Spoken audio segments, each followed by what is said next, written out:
Quelque part sur l'eau ou au creux d'une vallée, des gens vivent.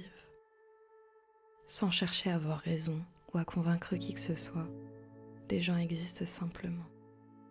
Sans chercher à faire adhérer à leur point de vue ou à participer à une lutte, ils vivent de la manière qui leur fait sens. Pourtant, les potentielles causes de combat seraient innombrables.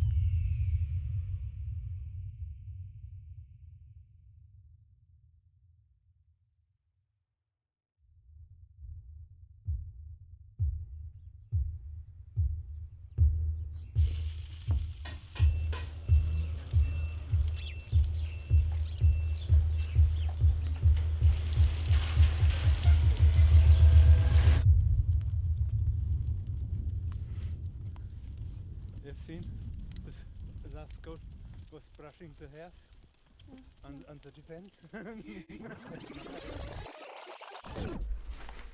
Le 15 février 2023, je m'envole pour passer 4 semaines dans une ferme au cœur du Portugal.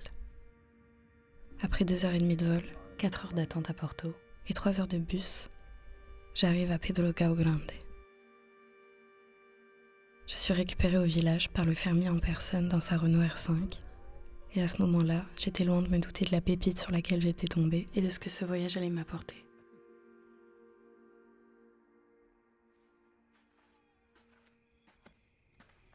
Quand on arrive, il fait nuit.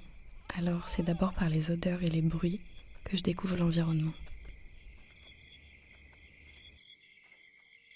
Je rentre dans la maison pour la première fois et j'ai l'impression de débarquer dans une autre époque, quand je vois la cuisine sur le feu, le dessous des plats qu'il fallait pas toucher à moins de se mettre de la suie partout, la douche et les toilettes à l'extérieur, et cette atmosphère calme et à la fois si vivante.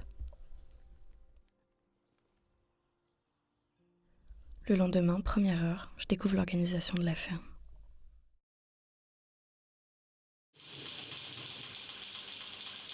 La principale activité, c'est le fromage de chèvre.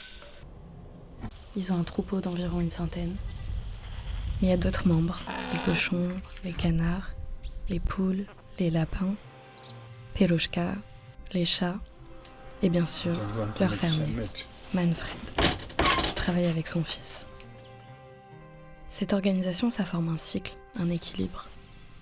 Ils plantent, récoltent et s'alimentent au rythme des saisons.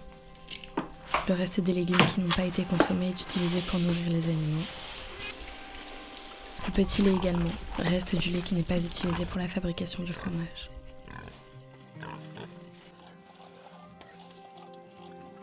Ils assaisonnent de leur propre huile d'olive, font leur lessive avec leur propre savon, et ils récupèrent l'eau de pluie. Rien n'est perdu ou gâché, tout est transformé. Une vie de fermier, c'est une telle responsabilité que Manfred n'a quitté sa ferme qu'une seule fois, en 35 ans, pendant 2 semaines, pour rentrer chez lui en Allemagne. Ce qui le fait voyager, lui, c'est d'accueillir des gens du monde entier, qui viennent chercher leur expérience et qui viennent l'aider. C'est un vrai échange. Say everything is possible. You say, I don't think it's possible. Let me think. You made a clip in this time when I said this? No. There are no proofs. There are no proofs.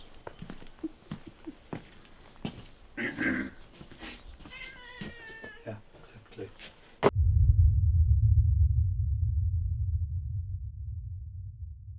Pour la première fois depuis longtemps, je n'avais pas ressenti le moindre stress, la moindre angoisse pendant 4 semaines. Chaque jour était un nouveau jour et j'étais prête à affronter les défis de la nature.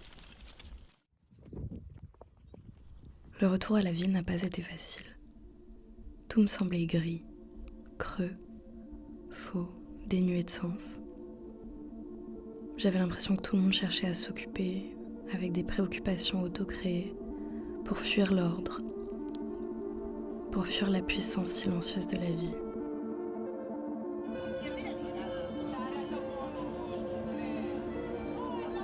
Je me sentais impuissante et toute petite au milieu de ce tout. Et bizarrement, ce sentiment me donnait un sentiment de puissance énorme.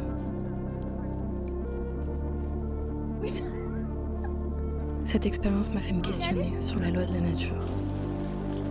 Combien c'est sauvage, combien c'est sans pitié.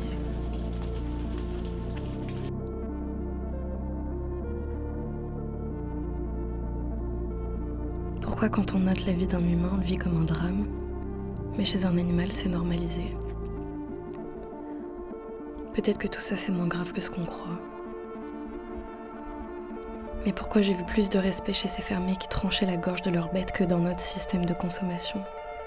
Pourquoi je vois plus de respect du vivant chez eux que chez notre façon de consommer ? Peut-être parce que le lien entre la vie et la mort n'est pas.